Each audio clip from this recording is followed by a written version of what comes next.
This meeting is being recorded. Hi, this is Jyoti Polishetty. The presentation is about deep reinforcement learning from human preferences. This is a paper which is published by OpenAI.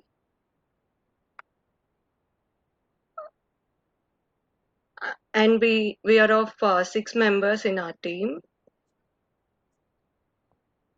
Sendu, can you move the slide?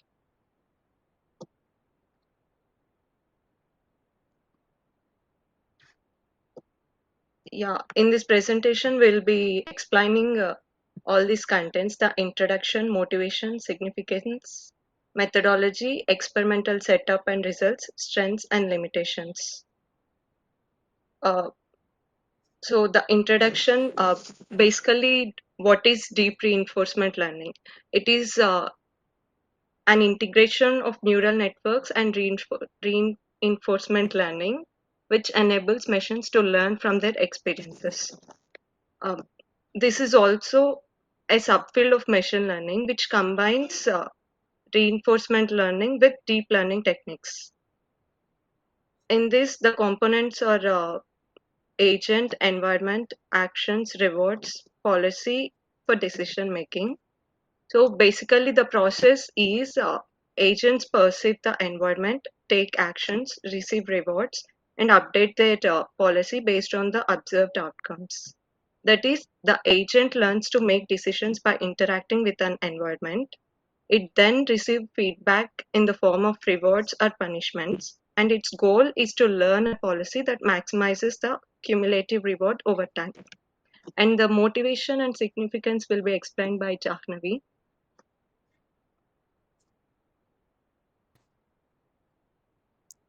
So the basic motivation discussed in the paper is training these systems for complex tasks without a clearly defined reward function is a challenge. In this paper, the problem discussed is why using a direct human feedback as a reward function for reinforcement learning. The difficulty of efficiency training reinforcement learning agents for activities with ambiguous goals is at the root of the issue. Our proposed solution is based on the notion of adding a human intuition layer to the system. The paper suggests learning a reward function from human input and fine tuning it to better fit the specifics of reinforcement learning training as an alternative to imposing a strict reward structure. And now the significance is it effectively tackles the challenge of enabling reinforcement learning systems to interact with real world environments by communicating objectives, and this extends the capabilities of reinforcement learning to tasks that have integrate goals, making it applicable in a wider range of scenarios. It addresses concerns about the misalignment between the values and the objectives and ensuring that they are more aligned and compatible. By reducing the need for supervision, it brings down the costs associated with overseeing advancement of systems, making them more feasible. It demonstrates flexibility by training new behaviors with minimal human intervention, surpassing previous achievements in learning from human feedback. And that's it. Now, my friend Akil will continue. Hey everyone, myself Akil, and today I'm going to explain about the methodology. So basically, we are using the algorithm which a reward function to the human's preference, while simultaneously training a policy to optimize the current predict, predicted reward function. So basically, our algorithm approaches like significantly reduces the amount of human oversight needed for RL systems. So making it practically applicable to the advanced RL systems. So, uh, Chindu, can you please change the slide? So this is a methodology continuation, and like we have the like two assessments, like quantitative and qualitative assessments. In quantitative assessments, we have like preferences like considered generated by the reward function, and if the human's preferences follow the reward function, the agent is expected to achieve a high total reward according to R.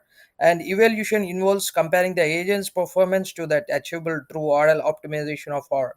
So basically, in this assessment, like it relies on the availability of a known reward function for comparison, and that is all about like quantitative assessment. And we have like one more like qualitative assessment. So here basically we have like applicable in scenarios where like no explicit reward function is available for quantitative evaluation, and we have like human evaluation based on like natural language expression of goals, and agents are qualitatively assessed on how well they fulfill the specified goals for the qualitative assessment. And here the results are like presented through videos showcasing the agent's attempts to fulfill the articulated objectives. So that's all about like a quantitative assessment and the qualitative assessment. So here like I'm explaining about the experimental setup also. Like we considered an agent interacted with an environment over a sequence of steps. At each time the agent receives an observation from the environment and then sends an action to the environment. And here the point in time or like method maintains a policy pi, and the reward function estimates and the each parameters by deep neural networks.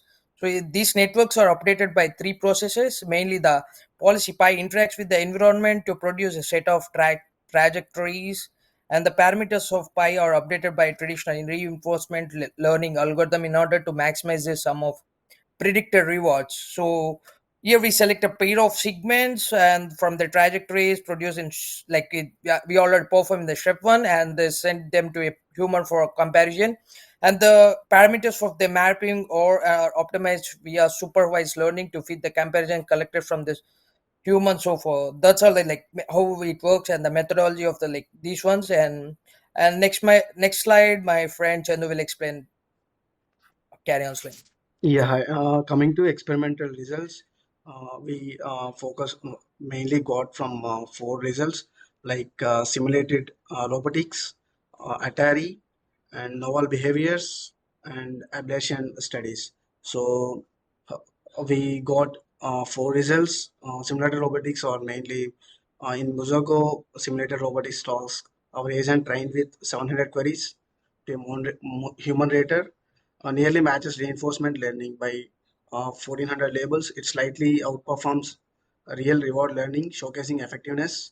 By this figure shows the results on Musico simulated robotics as measured on the tasks true rewards. We compare our methods using a real human feedback.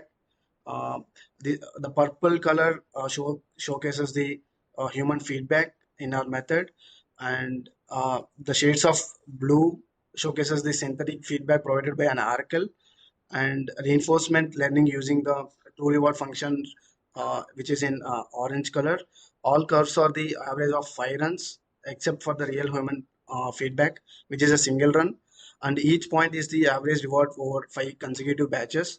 And coming to next one, we are like Atari. In Atari games, our agent trained with 5,500 queries to a human rater faces challenges in matching reinforcement learning, but exhibits substantial learning.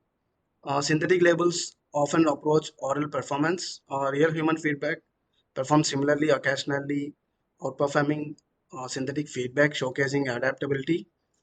This figure shows Atari games as measured on the task to reward. We compare similarly, which is in shown in simulated robotics. And coming to next one, it is novel behaviors. Using our algorithm, novel complex behaviors were learned without explicit reward functions. Examples include the hopper robot performing backflips, the half cheetah moving on one leg, and staying alongside cars in enduro. This figure shows the performance of our algorithm on Mijago tasks after removing various components as described in section ablation studies. All graphs are averaged over 5 runs by using 700 synthetic labels each. And coming to last experimental results, it is ablation studies. It assesses algorithm modifications, revealing the importance of online queries.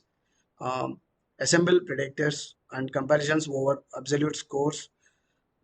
Offline reward predictor training performs poorly due to non-stationarity. Longer trajectory clips are more informative. Um, these four figures says that the performance of our algorithm on Atari task after removing various components, as described in ablation studies, all curves are on average of 3 runs by using 5,500 synthetic labels. Coming to strengths, my friend Praveen will explain from next slide. Okay, so coming to few strengths of the deep reinforcement learning based on the human preferences, we got the novel approach to the reinforcement learning, the scalability, the real world applicability, and the flexibility. So coming to the novel approach to the reinforced learning, it introduces a unique approach to reinforced learning by leveraging the non-expert human preferences for the deep complex goals. And coming to the scalability, we have seen the successful scales the human feedback to train the deep RL level so that it can what is it learn from the complex behaviors of the human preferences and take it to the next level and implement in the furthermore tasks. And coming to the real world applicability, here we see the reinforced learning in tasks which are poorly defined or hard to specify. This AI learning, it will help there in uh, what you say how to the specifying the reward functions and making it applicable to the real world problems. And the flexibility thing, it demonstrates the flexibility by training on the diverse tasks which includes the Atari games and the simulated robot locomotions. And here these are the few strengths, and coming to the limitations, our teammate Manasa will explain those. The limitations are human errors and inconsistency, limited explanation of misalignment, dependency on human feedback, difficulty in articulating goals, trade off between quantity and quality of feedback. When it comes to human errors and inconsistency, it relies more on human preferences, introducing the potential for errors and inconsistency among human rates and are subjective biases. And when it comes to limited explanation of misalignment, it acknowledges concerns about misalignment between human values and reinforcement learning system objectives, but provides limited insight or solutions to the problems. Dependency and human feedback. This approach heavily depends on human feedback, which may be a bottleneck in scenarios requiring extensive RL experience. And when it comes to difficulty in articulating goals, it helps in challenges existing scenarios where goals are complex or difficult to articulate, potentially limiting the effectiveness of human feedback.